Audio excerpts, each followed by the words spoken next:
My name's Erin Kelty, and I am going to really quickly try and walk you through adding rubrics into Google Classroom. So here you can see my shared Google Classroom with my co-teacher, Mr. Hubbard. This is from Teacher View, so when I show this to the kids, I say this is Miss Kelty's view. And then when I come over to this page, this is Erin's view. So this is my student account view of the exact same profile. So what we have done to provide clarity for students is we have assigned a day each week when each subject is going to have assignments due. So you can see that when students come to the main page for our Google Classroom for Language Arts, every Friday they have an assignment that's due by 4 p.m. It's numbered which assignment of the term it is, and they can find it right here under Upcoming. They can also go under Classwork and scroll down to the week to find the assignment. So what I have gone in and I have done, let's go from a teacher view, is I have gone in and I have updated, so the students already have access to our rubrics that we're using. But then we decided it would be super cool to upload a rubric here for students to see when they are looking at their assignments. So what students now see are these rubrics that they have access to as a Google slide in Google Classroom.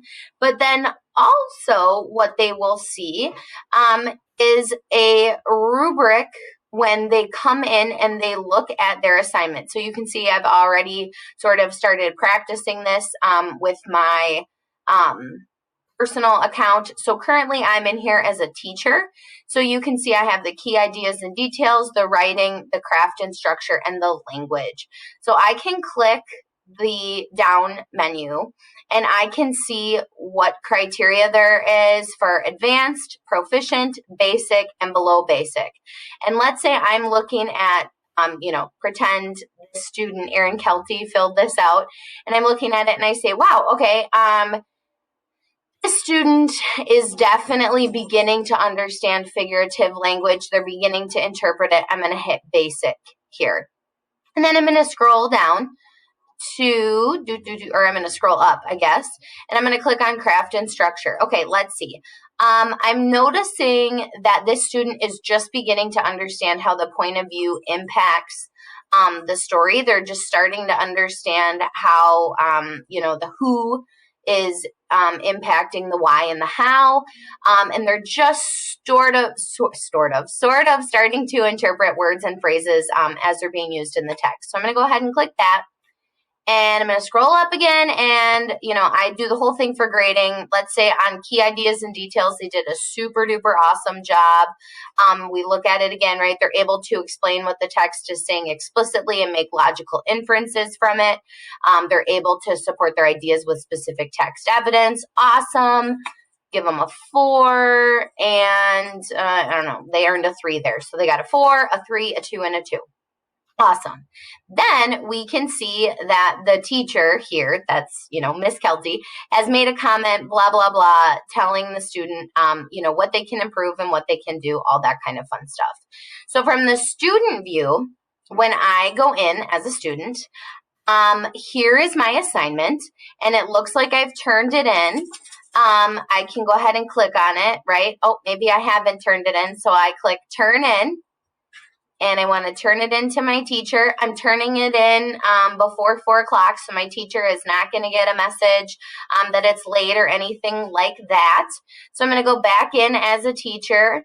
Okay, I put the grades in. I put in awesome comments. Let's say I want to add a comment because maybe this student has gone in and updated something or, has made corrections.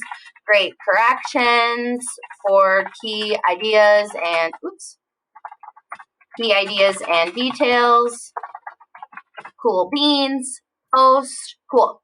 Now, the one thing that you super duper have to remember when giving feedback this way to students is you have to return it to them. See, The student will be notified that the grade has been changed because I've done this several times to practice. So I'm going to return it to the student. It's kind of annoying to have like a, fake account because I get all the emails that I'm like returning stuff to myself while I'm showing people how to do this, but that's totally fine. So here I am. I'm the student. I'm going to hit refresh. And my paper has been sent back to me, right? So the fact that it says resubmit, right, I know that it's been sent back. I can see now each of the grades that I've gotten. And if I expand, it's really nice. It highlights for me where I am in that strand. So we have different strands within each standard that are being, or different standards within each strand that are being graded. So we'll talk a little bit about those rubrics before I'm done here. But it's really easy for students to see, okay, so key ideas and details when I go in and look on Infinite Campus, which is what we use in Madison. I know some people use Skyward. That's what my former district used. They know that they're going to go in and they're going to see a 4, or they know for writing they're going to go in and they'll see a 3. And then again, you can see the student has the feedback here that they would like to look at. So this feedback is what offered students the opportunity to make corrections. Great corrections, good job, you got a 4. Let's say that the student is still in rough shape and has, they really want to fix these, craft and structure and the language grade. They might go in and fix that and then hit resubmit. So how did we end up in this situation? Let's go back into teacher mode. Oh, and then look, this is also really cool. I can see, here I have one that's been graded, all that kind of fun stuff. So this one that's been graded, I should probably explain what that means. This is the one that I've handed back. So of these 28 that have been turned in, you can see all my students on here. Some of them I have started to grade. I've gone in and looked at key ideas and details. I've looked at some other language. And it says draft here. It'll stay a draft until I send the feedback back to students, and then it will come over here in the graded section. So let's say that a student is making a correction or something like that. You've given them feedback. Maybe you're grading one strand at a time. You can go through and save them all as a draft. It automatically saves, so you don't have anything extra to do. But once you turn it back to students, it'll go over here in the graded section, which is pretty cool for organization. So thinking about adding rubrics, it's actually super easy. So let's say this doesn't have a rubric, right? Yep. Okay. So let's say I want to add a rubric to mother to son, which was one of our responses. I'm going to go in and click edit. And what I can do, I can get rid of these points here because, all right, I'm supposed to be able to, whatever. We'll leave that for right now. I can put it out as 16, which is how many points the rubric will be so that it doesn't confuse kids. This is when it was due, blah, blah, blah. I can click add a rubric, and I can import a rubric from Sheets. I can reuse a rubric, or I can create a rubric. I'm going to click reuse, and you can see here is the exact same rubric that we just looked at with our on turning 10 response. So I'm going to go ahead and click that and plug it on in here, and you're going to see those 4 rubrics totaling 16 points, 16 possible points, just because that is our highest score that we use with standards-based grading at our school is a 4. So we don't do any 0.5s. We have 1, 2, 3, and 4. So that 4 is, the most successful advanced score. So it's out of a possible 16 points. But obviously each of those is going to be its own strand grade. So that's just Google Classroom wasn't built for standards-based grading, I guess. So I'm going to delete that because I don't want to use that rubric. What I'm going to do is go in and click create rubric. Now this is the really cool part. I can turn on and off the scoring. Since I just started this, it's not that big of a deal, right?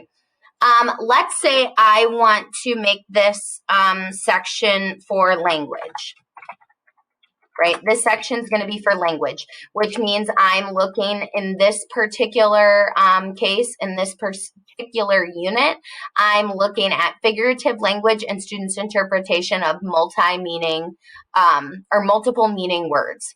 So language grade, and let's say in my description, I'm going to put something along the lines of just like a very basic understanding of what our figurative language standard is. So students understanding and interpretation of figurative language. Cool beans.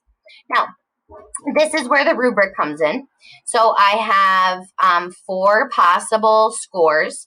They can get a 1, a 2, a 3, and a 4. Now, oops, not a 14, a 4. And I always start with a 4 and move across because even though 3 represents proficiency, which is where we expect students to be, I like students to see a 4 first and to always be aiming for a 4. And, since we read left to right, they're not going to look at the 1 first and say, that's what I'm going to aim for. They're going to start with the 4 column and think that's the expectation. So visually, that's where I like to put it. 4 means, advanced. So, I go through and I do my advanced. And then, 3 is proficient, 2 is basic, and then 1 is below basic, right? Now, this is the cool part. I am going to go in and look at my rubric, and I'm going to choose, of the language strand, which of these 2 standards. I believe this one is L2 and this one is L6. I'm going to go in and choose which standards I would like to plug in. So that's not what I was looking for. This is what I was looking for. So I'm going to go in and put the criteria, the description here in student-friendly language. So I would go through and blah, blah, blah, blah, blah, put exactly what would be on the rubric there, exactly what would be on the rubric here, so on, so forth, boom. I might only be grading the language strand, the standards for the language strand with this particular written response, and that's okay. If I want to do that, I can just leave it as 1 rubric. If I want to grade another one, let's say I want to grade key ideas and details, I'm going to go through and do the exact same process. The cool thing is once it's already in here, once it's already in Google Classroom, you can just reuse rubrics. So you might want to label it with the standard or strand that you're using. So let's say like this is language, and it might be like, it might be like 6.4. I might label it so that if I have more and more and more standards within strands that I'm assessing, I want to be able to keep track of what I'm assessing. If I'm, here, if I'm only grading 2 separate strands within that standard this term, I might just leave it because I know it's for this term. So I'm not going to save that because that was just a bunch of gobbledygook. But once it's done, it'll be saved in that assignment, and it will look like this. It will start to show up like this.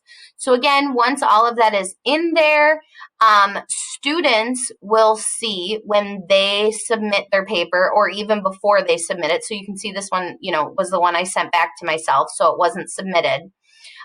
Students will see these will be blank, and before they even submit their work, you can see, okay, I'm aiming for a 4 or I'm aiming for a 3. Or maybe they can think like, oh, last time I got a 1. Let's see what I can do this time to build it up to a 2.